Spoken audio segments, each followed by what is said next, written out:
I thought we'd have a try in the garden today for a change.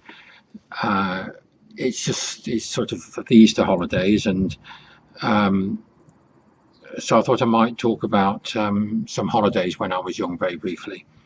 Um, at least twice I can remember. My Aunty Brun, Dad's sister, uh, and her first husband, Uncle James, they took me um, on holiday. One time to stay with one of Uncle James's relatives somewhere near Taunton in Somerset. Um, Going on holiday with Auntie Brun is a sort of it's a strange thing because she's very sort of good in some ways um, with children in general because she looked after a lot of children, but she's um,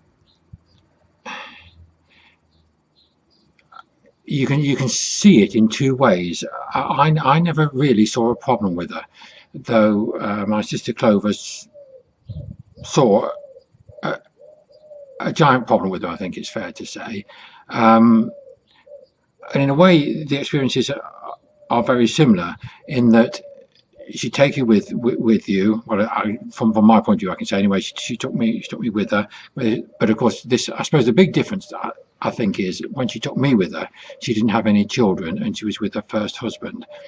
Um, when she took Clover with her, she she had a child of her own, and she was with her second husband, and so I think probably my sister was pushed out and put upon far more than I was because there was an alternative. I think that's probably really what it is, looking back on it.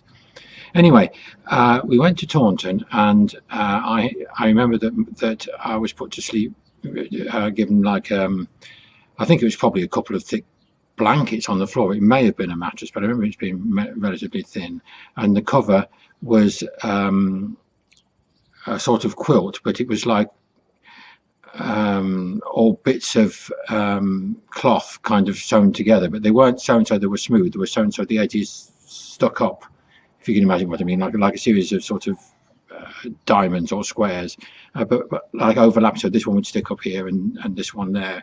Strange thing is how you remember it, all different colours. But it was all right. It was just sort of more or less in the corner of a room, but I was only 7 or 8, I think, or something at the time. And she took me to stay with, I think it was, well, it was a relative of Uncle James anyway, who worked on the railway.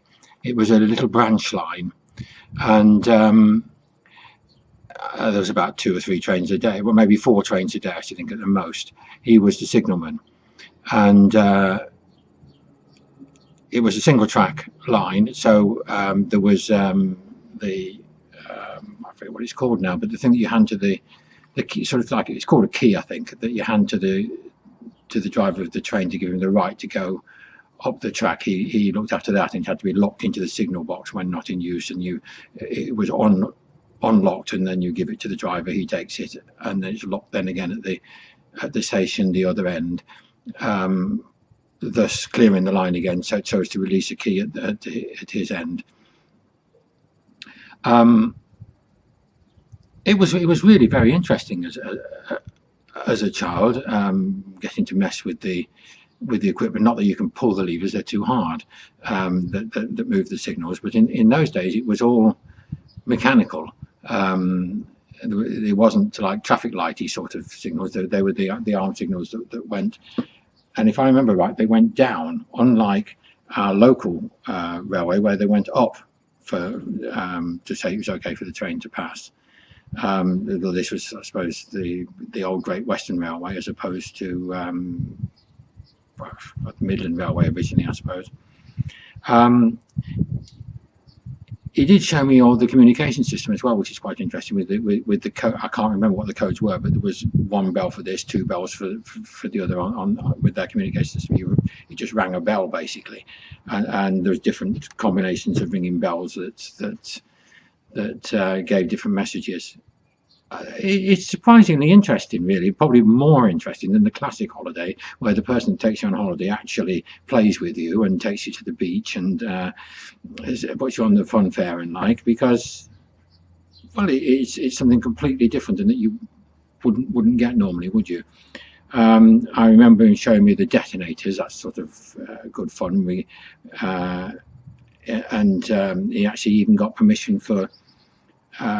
He spoke to one of the drivers so that he could put a detonator down the line, and the driver would know that it didn't mean anything. Like, we could set a detonator off, hear a bang. It was that sort of good fun, like, really. You get to see the points, and it'd move it for you and back, and you can see how it was all wires. That did it. It was actually physically pulled on the lever and actually moved the point by it was being attached by a cable. No electrics in it at all, as I remember. Anyway, the bell, of course, was electric, but there was no sort of motors then. And I think that's all I can remember of the holiday. I think I was definitely there 2 or 3 days. I know I had to wait for a certain day when he was off, on a day off, and he took me to the big signal box at some junction, and that was all electric, and you had all the like the diagram of all the trains, and the little lights lit up as so this train was here and this train was there. Fascinating to see, but it hasn't got the time value, because once you've seen it, you've kind of seen it. You can't mess with it, because that was an important signal box. But I did get to go in and see it, so I considered that a good holiday.